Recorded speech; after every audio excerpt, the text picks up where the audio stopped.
তাকে হেদায়েত দেন। কিন্তু নবীকে আল্লাহ পাক বলেছেন আপনি কাউকে হেদায়েত দিতে পারবেন না। হেদায়েতের মালিক কে? আল্লাহ। হেদায়েতের মালিক কে? আল্লাহ।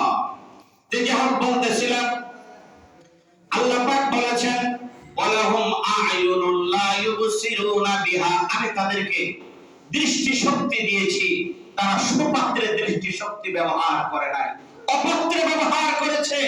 যে দৃষ্টি শক্তির দ্বারা আমার কালাম দেখার কথা ছিল, আমার সৃষ্টি দেখার কথা ছিল, আমি কিভাবে দুনিয়াটা সৃষ্টি করেছি আমার উপর গবেষণা করার কথা ছিল, সেই দৃষ্টি শক্তিকে তারা কি করেছে? গুনাহের কাজে ব্যয় করেছে, গুনাহের জন্য খরচ করেছে। আল্লাহ বলেন আমি তাদেরকে জাহান্নামে টেনে হিঁচড়ে নিক্ষেপ করব। 3 নাম্বার কারণ ওয়ালাহুম আযানুন লা ইয়াসমাউনা বিহা, আমি তাদেরকে শ্রবণ শক্তি দান করেছিলাম, তারা এই শ্রবণ শক্তি কি করে নাই? যথার্থ ব্যবহার করে নাই। এইজন্য আমি তাদেরকে জাহান্নামে নিক্ষেপ করব। আল্লাহ আমাদেরকে শ্রবণ শক্তি দান করেছেন। শ্রবণ শক্তির দ্বারা কি করার জন্য? আল্লাহ পাকের দ্বীন শোনার জন্য, দ্বীন বোঝার জন্য, একজন আরেকজনের সাথে কথোপকথন করার জন্য, ভালো কাজে ব্যবহার করার জন্য। আমরা আমাদের এই শ্রবণ শক্তিকে এখন কি করতেছি? গুনাহের কাজে ব্যবহার করতেছি। কানের মধ্যে যুবক শ্রেণীর ভাইরা কানের মধ্যে ইয়ারফোন লাগাইয়া 24 ঘন্টা গানের পিছনে সময় কাটে। আছে না এরকম? উঠতি বয়সের তরুণেরা, যুবকেরা গান বাজনা শুনতেছে, অথচ গান বাজনা শোনা সম্পূর্ণরূপে হারাম। গান বাজনা শোনা কি হারাম, গান বাজনা শোনা যাবে না। আল্লাহ শ্রবণ শক্তি দান করেছেন কি করার জন্য?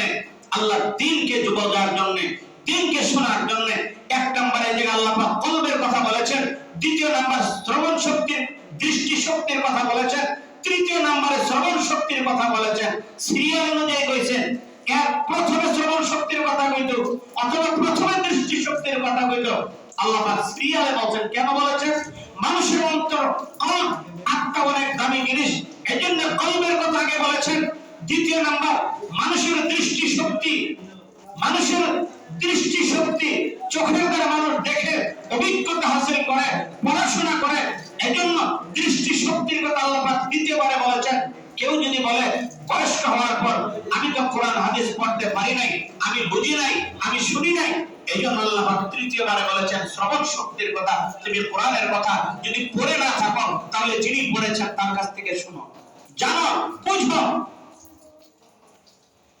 ولقد مكناهم فيما إن مكناكم فيه وجعلنا لهم سمعا وأبصارا وأفئدة فما أغنى عنهم سمعهم ولا أبصارهم ولا أفئدتهم من شيء إذ كانوا يجحدون بآيات الله وحاق بهم ما كانوا به يستهزئون ومن أعرض عن ذكري فإن له معيشة ضنكا ونحشره يوم القيامة أعمى قال رب لما حشرتني أعمى وقد كنت بصيرا। আল্লাহ পাক হাসরের মাঠে যারা দুনিয়াতে দৃষ্টি শক্তি যথাস্থানে ব্যবহার করে নাই, হাসরের মাঠে আল্লাহ পাক এদের গোটাকে অন্ধ করে। হাসরের মাঠে তারা কিছু দেখতো না, অন্ধ। আল্লাহর কইবে আল্লাহ গো লিমা হাসারতানি আমা, আমাকে কেন অন্ধ বানাইলেন? অকাদ কুনতু বাসীরা, আমি তো দুনিয়াতে দেখতাম, আমার চোখ ভালো ছিল, আমি দৃষ্টি শক্তি সম্পন্ন ছিলাম। আল্লাহ বলেন তাআলা কাযালিকা আতাতকা আয়াতুনা ফানাসিতাহা, ও মিয়া আমার নিদর্শনাবলী তোমার সামনে এসেছিল, আমার কত বিধানাবলী তোমার সামনে এসেছিল, সেদিন তুমি আমাকে ভুইলা গেছিলা। সেদিন তুমি কি করছিলা? তোমার ক্ষমতার দাপটে, তোমার শক্তির দাপটে, তোমার বলতের দাপটে, তোমার অর্থের দাপটে তুমি কি করছো?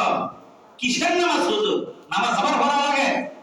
হ্যাঁ, হুজুরের তো খাই দেয় কাম নাই, সময় না দেয় আজান ছোট করে দেয়। কিছু মানুষ আছে না, কয় নাই কথা, হুজুরের খাই দেয় কাম নাই, সময় ভালো লাগে আজান আরম্ভ করে দিতেছে, আর ইমাম সাহেবের তো কাম নাই, নামাজ শুরু করে দিতেছে। আছে কিছু মানুষ এ ধরনের কথা বিদ্রুপ করে উপেক্ষা করে। আল্লাহরে কইবে হাসরের মাঠে, আল্লাহ গো আমি অন্ধ কেন? আমি তো দেখতাম।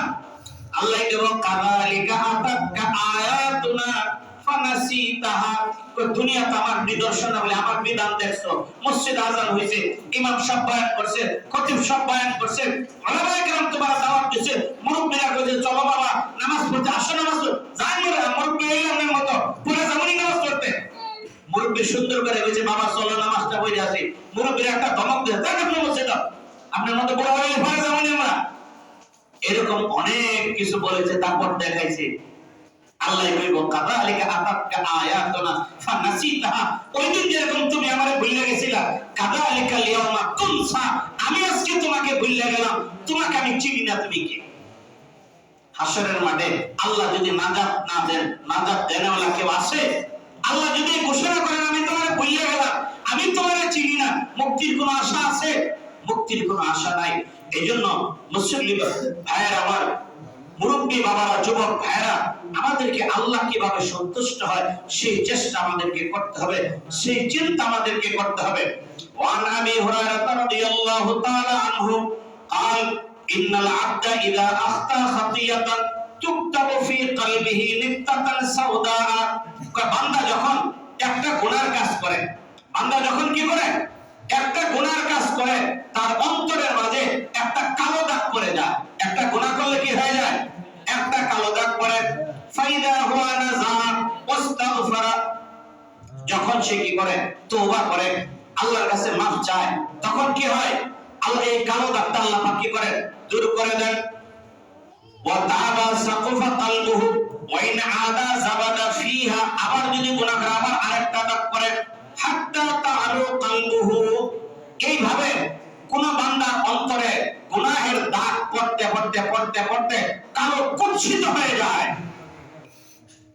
আমরা কেউ কথা না বলি, গুনাহ করতে করতে কি হয়ে যায়? কালো অন্তর, কালো অন্তর কালো কুৎসিত হয়ে যায়। তখন কি হয় না? আর ভালো কথা ভালো লাগে না। ভালো কথা কি লাগে না? ভালো লাগে না। দেখবেন মানুষের শরীর যদি কি হয়ে যায়, অবশ হয়ে যায়, প্যারালাইসিস হয়ে যায়, চিমটি কাটলে সে টের হয় না, চিমটি কাটলে কি হয় না? টের হয় না। গরম ঠান্ডা অনুভব হয় না। এই যে অঙ্গটুকুর ভিতরে গরম লাগতেছে না ঠান্ডা লাগতেছে সে বুঝে না। যখন মানুষের অন্তর যখন নষ্ট হয়ে যায়, মানুষের আত্মা যখন নষ্ট হয়ে যায়, তখন ভালোকে আর সে ভালো বুঝতে পারে না। সে ভালো আত্মার কাছে কি লাগে না? ভালো লাগে না। আল্লাহ পাক কোরআনুল কারীমে এই কথাটাই বলেছেন, কাল্লা বাল রানা আলা কুলুবিহিম মা কানু ইয়াকসিবুন, তাদের অন্তর কি পড়ে যায়? কালো কুৎসিত দাগ পড়ে যায়, তাদের অন্তর অপবিত্র হয়ে যায়, নিকৃষ্ট হয়ে যায়। ওয়া আবি হুরায়রা রাদিয়াল্লাহু তাআলা আনহু قال قال رسول الله صلى الله عليه وسلم ايها الناس ان الله طيب يا ايها الناس ان الله طيب لا يقبل الا طيبا, আল্লাহ পবিত্র, আল্লাহ পবিত্র জিনিস ছাড়া আল্লাহ পাক গ্রহণ করেন না। আল্লাহ পাক কি পুত পবিত্র, তিনি পবিত্র জিনিস ছাড়া কি করবেন না? গ্রহণ করবেন না। ওয়া ইন্নাল্লাহা আমারাল মুমিনিনা বিমা আমারা বিহিল মুরসালুন, ওয়া ইন্নাল্লাহা আমারাল মুমিনিনা বিমা আমারা বিহিল মুরসালুন, আল্লাহ পাক মুমিনদেরকে ওই আদেশ দিয়েছেন যে আদেশটা আল্লাহ রাব্বুল আলামিন আম্বিয়া আলাইহিস সালামদেরকে দিয়েছিলেন। ফাকালা ইয়া আইয়ুহার রাসূল কুলু মিনাত তাইয়্যিবাতি ওয়া'মালু সালিহান ইন্নী বিমা তা'মালুনা আলীম, হে নবীগণ, হে রাসূলগণ, কুলু মিনাত তাইয়্যিবাত, আপনারা হালাল বস্তু ভক্ষণ করুন, ওয়া'মালু সালিহা, এবং নেক আমল করুন, ইন্নী বিমা তা'মালুনা আলীম, ইন্নী বিমা তা'মালুনা আলীম, তোমরা যা জানো তার উপর আমল করো। সূরাতুল মুমিন। অন্য জায়গায় আল্লাহ পাক বলেন, ইয়া আইয়ুহাল্লাযীনা আমানু কুলু মিন তাইয়্যিবাতি মা রাযাকনাকুম, সুম্মা যাকারা রাজুলা ইউতিলুস সাফরা আশআসা আগবাররা ইয়ামুদ্দু ইয়াদাইহি ইলাস সামাই ইয়া রাব্বি ওয়া মাত'আমুহু হারামুন ওয়া মাশরাবুহু হারামুন ওয়া মালবাসুহু হারামুন ওয়া গুযিয়া বিল হারাম।